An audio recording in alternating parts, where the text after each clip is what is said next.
I was praying the other day and I was asking the Lord, what is it about black men that makes them, have brought them to this point of extinction where they cannot compete on a global scale? What is it about them?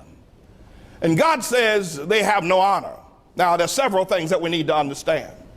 And here's how God illuminated that fact to me. God says, what do you think would cause a man to go into his mother's pocketbook, take his mama's last money? She don't have, he will not leave her token money to get on the train, to go to the job, to get more money, or go to the bank. What would cause a full-grown man to go in his mama's pocketbook and take her last money and shoot dope? What would cause a man to do that? Why would any man do that? Why? He will do it not because he's on drugs. That's the reason he will stay.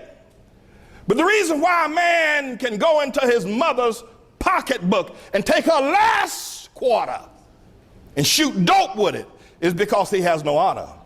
Because even if you're racked by the pains of another fix, you want to get high, you got a need, and your body is suffering, honor will stop you from taking your mama's last money. Honor.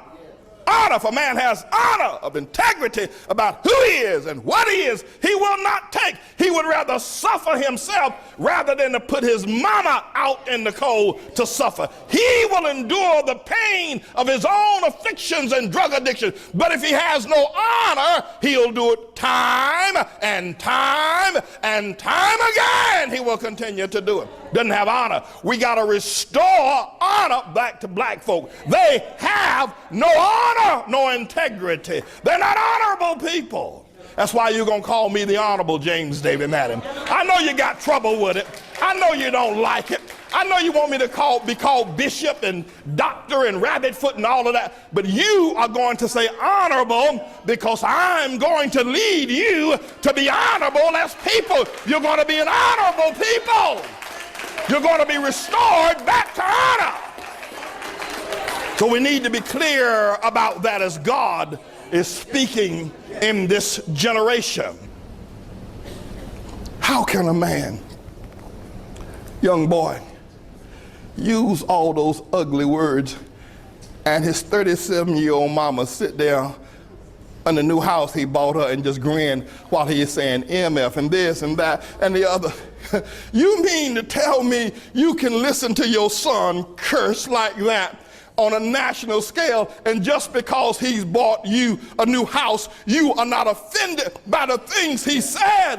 What does that house do to you when your son has lost his soul? How do you speak to him at the Thanksgiving table when he curses that way? You have no honor, black woman. You have no honor to allow your son to curse like that just because he can buy you a new house. I'd rather live in a shanty but have an honorable son. What is it with y'all? Can you see why God has ordered your demise?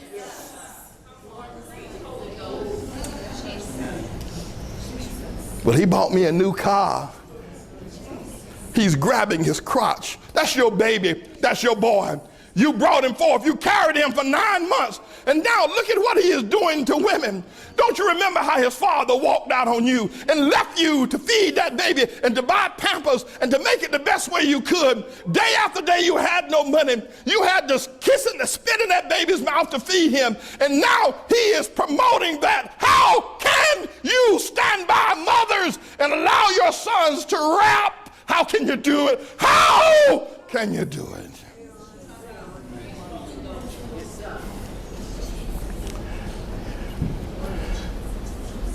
So the Nile River Project will be, we have to restore honor. The last thing that is thought of when you mention an African person, and especially an African American, is that he's honorable. That's the last thing. That's the last thing that you think about. They're the most dishonorable people that you can find.